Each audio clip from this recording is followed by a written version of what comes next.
Welcome back to New Rockstars. I'm Vanston, and this is a breakdown for the trailer of The Last of Us Episode 9, aka the finale! What a journey it's been. Remember when I made the video about why you needed to watch this show? Aren't you glad you listened to Papa Anna? And it might be obvious, but there's gonna be spoilers for the whole season up until now, but I'm not going to give any future game spoilers whatsoever until the very end, where I will give you plenty of warning. I got you. And if you haven't played the game, maybe consider just leaving a comment instead of reading the comments this time. If you have played the games, there will be plenty of time for conversation after the episode airs, but this is the finale, so please don't spoil it for others. That includes The Last of Us Part 2. Before we hop in, a quick reminder to check out nerdriot.shop, where you can celebrate the finale of Season 1 with this The Last of Us inspired shirt, Lost in the Darkness. Support the channel and check out all of our awesome merch options at nerdriot.shop. Now let's get into the trailer. After all we've been through, it can't be for nothing.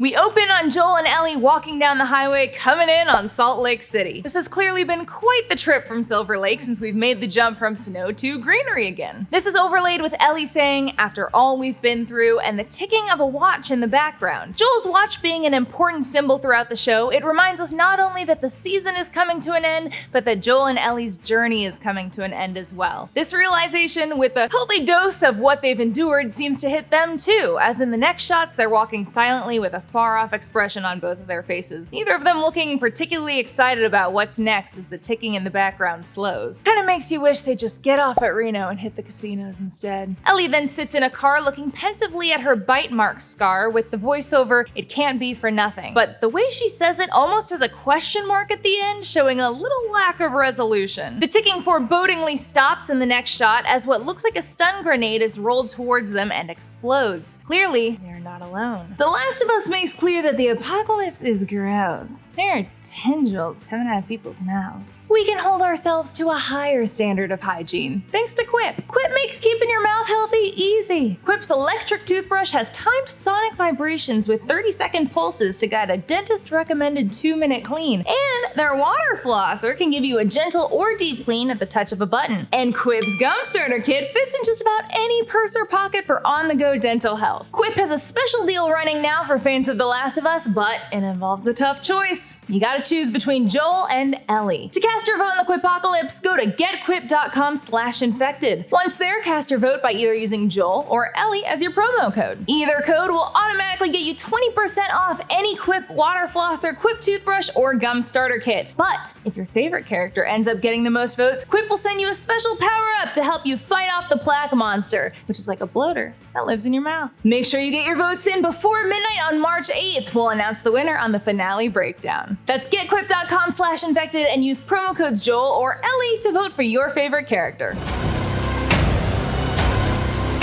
There's no halfway with this. We then see a shot of a woman running through the woods. We already know that Ashley Johnson, the voice and mocap actor for Ellie in the games, is playing Ellie's mom in the show, which is very analogous and very cute. Ellie's mom's name is Anna, which, yes, is very weird for me. And we see her for a brief moment in the season trailer holding Ellie as a baby. Wavy hair, green jacket. Methinks she'll get more screen time, like a scene running through the woods. And the kind of awkward way she's running makes me think she's likely still pregnant at that point. We see Joel urgently walking through a very spooky tarped off hallway with a red light, notably sans Ellie, and then Joel pacing down a hospital hallway with an assault rifle which he fires, at least one body already in his wake. We know that the whole point of this journey was to get Ellie to the Firefly stationed at the hospital in Salt Lake City, and unless we're getting treated to 2 hospitals in this episode, this is probably St. Mary's Hospital that we're seeing. We finished what we started. Next, we see a pregnant Anna, yes, still weird, with cuts on her legs scrambling against a wall and a terrifying infected woman with tendrils coming out of her mouth that's like crawl running towards her. Crenning. Nope.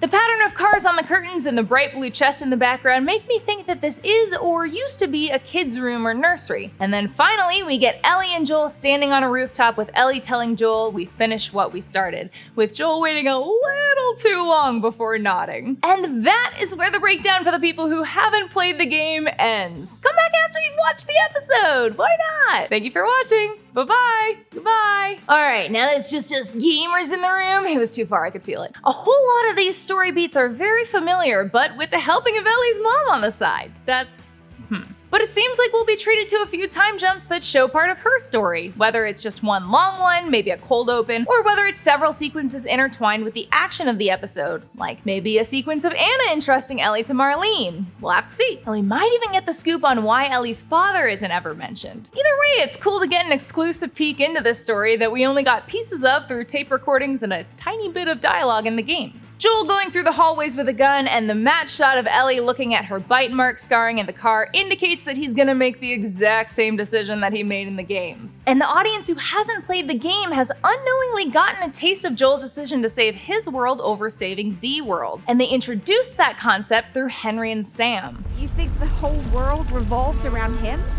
That he's worth everything? The parallel of Henry risking all of the Kansas City rebels' lives in order to get Sam medicine for his leukemia very nearly parallels Joel's situation, just on a much smaller scale. And in that episode, the majority of viewers found themselves on Henry's side, empathizing with his decision, which, when you boiled it down, placed the value of the individual over the value of the group. But Joel's decision to save Ellie's life over allowing a vaccine to be made that potentially might save millions of lives was a much more controversial one to players of the game. And it's gonna be really interesting to see if the tone and vibe of the show result in similar discourse among viewers. I'm also intrigued to see how much dialogue they add, because one of the added benefits of making this show that Neil Druckmann didn't have when making the first game is the foresight of what happens in the second game. And not spoiling the second game, I think that foresight might add some extra dialogue to the show's finale that wasn't in the first game's finale. But we'll leave that for now. The final shot of the episode trailer seems to be straight from the scene where Ellie and Joel are on the rooftop and Joel says they don't have to go through with it, and honestly the only thing I can think of is the proximity of this moment to the giraffe moment. They unfortunately didn't have any giraffe shots in the trailer, which made me uneasy considering it's such an incredible scene, but the stuffed giraffe in episode 2 and the giraffe poster in episode 6 made me think it might be coming. The Last of Us has also been rumored to have shot scenes at a zoo in Alberta, which strengthens my theory, but we've also had the scene with the monkeys, so you never know. I feel like they have to include it though, right? They gotta. I mean, Marlene also isn't in the trailer, and she plays a pretty dang big role in the whole shebang, so I'm holding out hope. Speaking of Marlene, while us people who have played the game think we know how it's gonna go, you never know. Druckmann and Mazin have teased changes throughout the series. Maybe Marlene walks away unscathed. I personally am rooting for a return to the musical ending. It's not for you to decide. Regardless, I cannot wait for this final episode. And after the finale airs, be sure to catch our Sunday night after show, as well as our breakdowns and other fun The Last of Us videos that will follow. Until then, you can follow me on Twitter at @It'sAnnaVanston and follow and subscribe to New Rockstars @NewRockstars for more breakdowns of everything you love. Endure and survive, friends!